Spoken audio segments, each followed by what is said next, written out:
Wow. It says here promotes peace, dialogue, and mutual respect among people. What is Chrislam?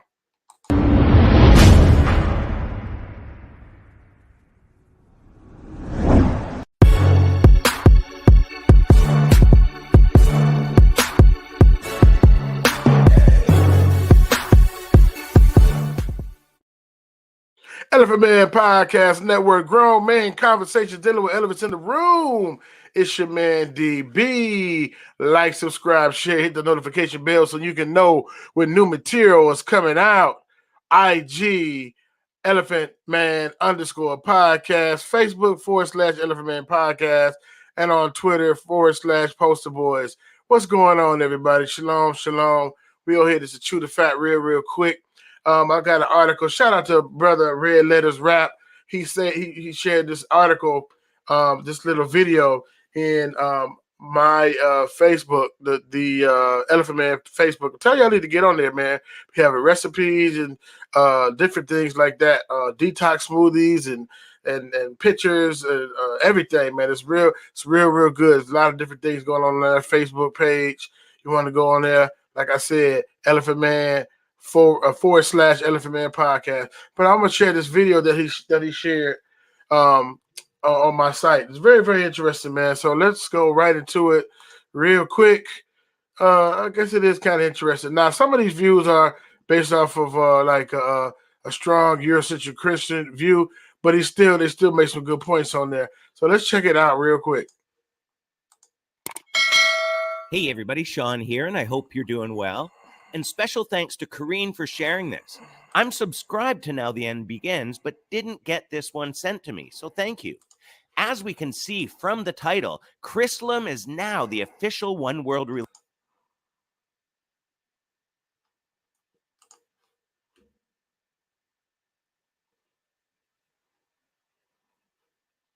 Fair use.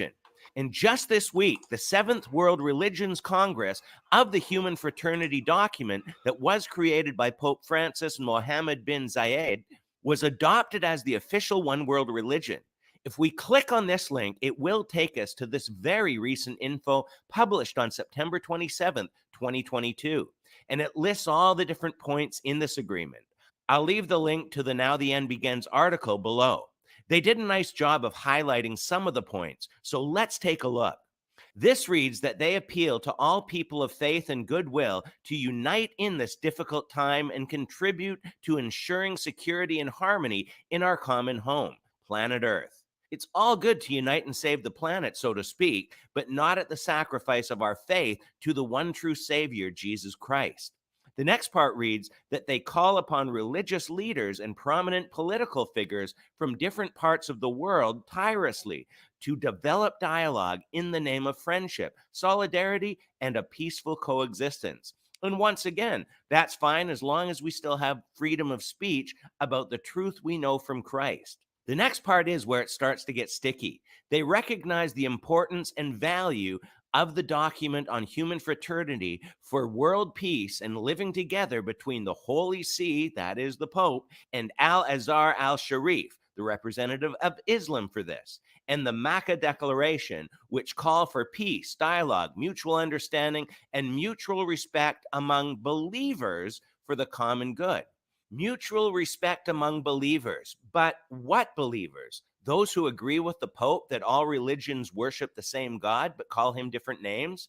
Well, that's an outright lie, and no true believer in Jesus would do that because we know there is only one mediator between man and God, and that's the man Christ Jesus.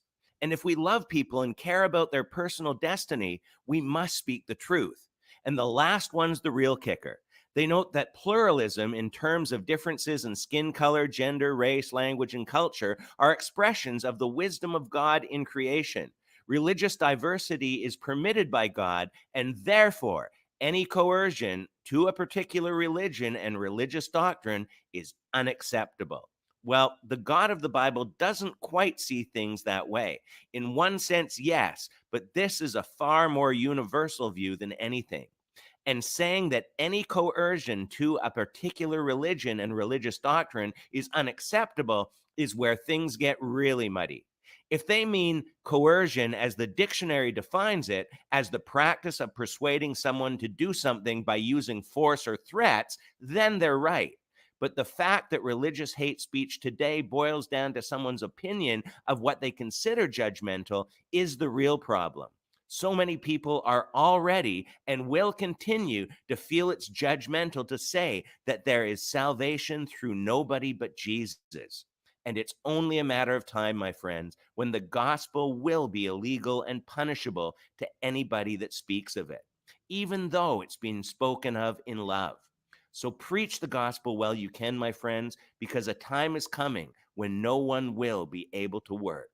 And with that being said, leave your thoughts below. And until next time, take care and God bless. All right. So that's very, very interesting. Let's share one more thing.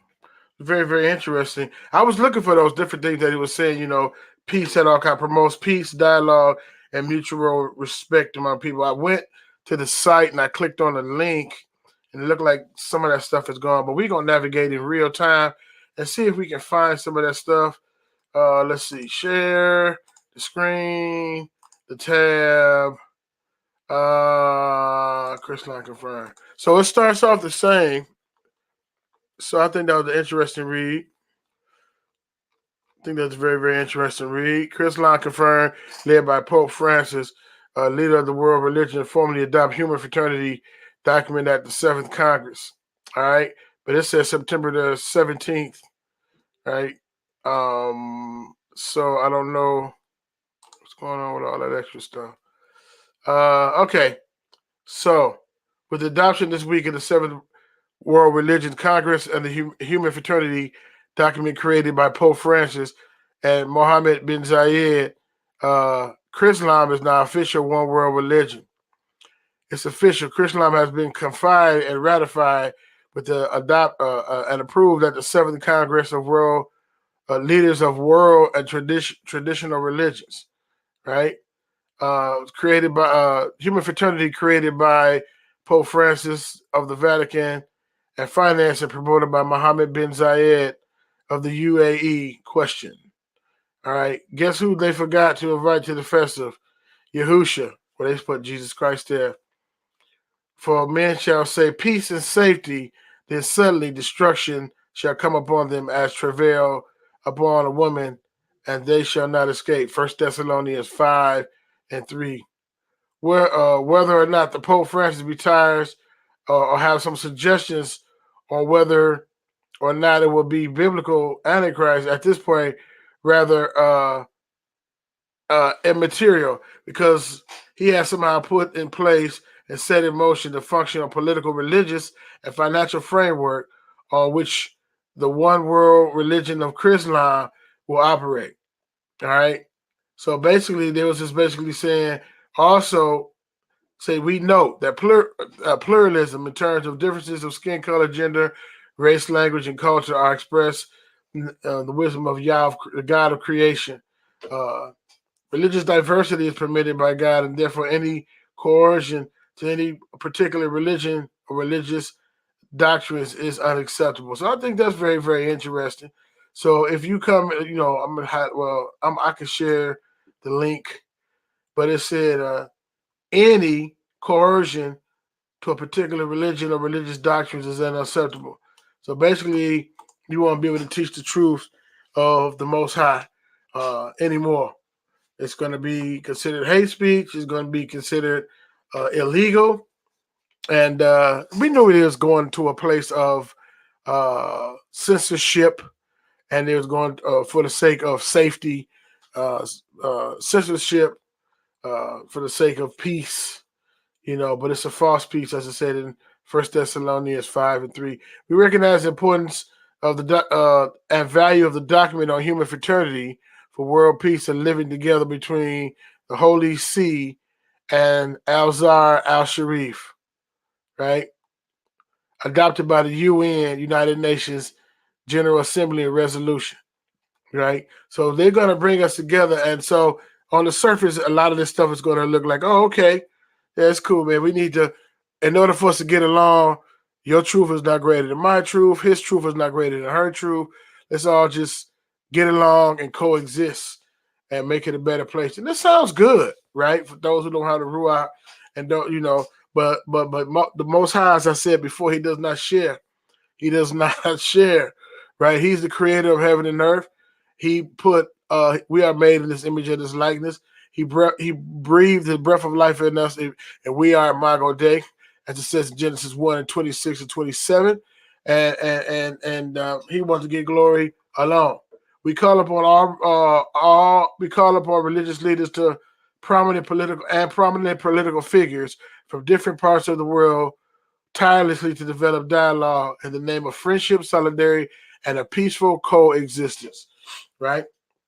We appeal to all people of faith with goodwill to unite in this difficult time and contribute to ensuring security and harmony in our common home, planet Earth. So basically, like I said again, if you're not with this agenda, if you're not with this plan, if you're not with what's going on, then it's going to be looked upon as you're coming up against progress. Remember, I told you about the progressivism. You're coming up against progress if you start going against it, right? Congress, leaders of the world, and traditional religions in Kazakhstan, right? And I think I've seen a picture of it somewhere. Some people said we're not gonna worry about it because we gonna I don't know what that picture is about. The merger of I don't know what's going on with that. Did that really happen, or did he really kiss the man in the mouth? I don't know. Let's see. I was trying to find yeah.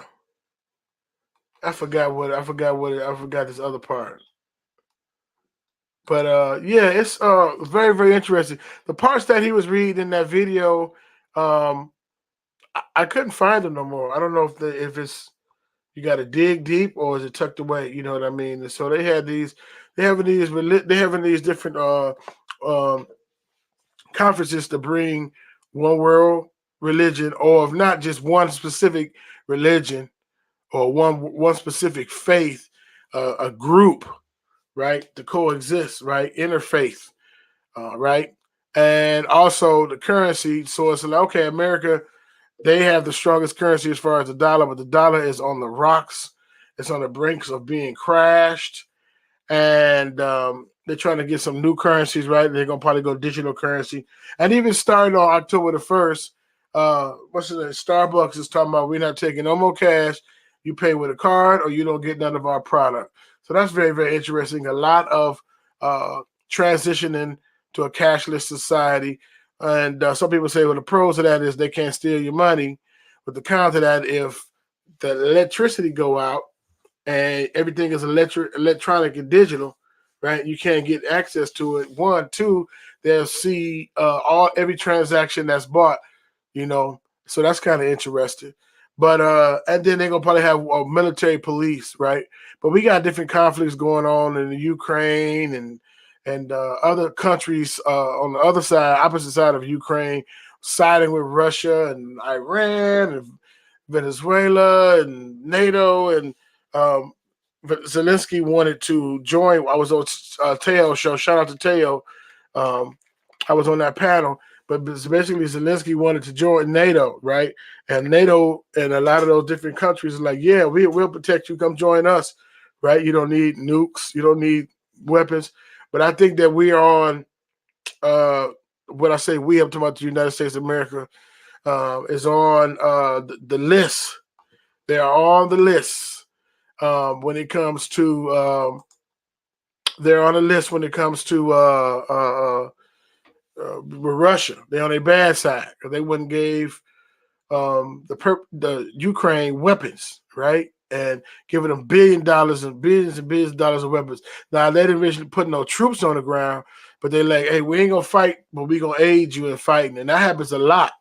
You know what I mean? And so, and then now they're saying the energy pipeline that was going to Europe got blew up, and they're saying, I don't know if they're saying United States blew it up or Russia blew it up or something. It's just real weird, right? A lot of stuff going on to try to force and push into a World War III, because wars make money. Wars help you reset the economy.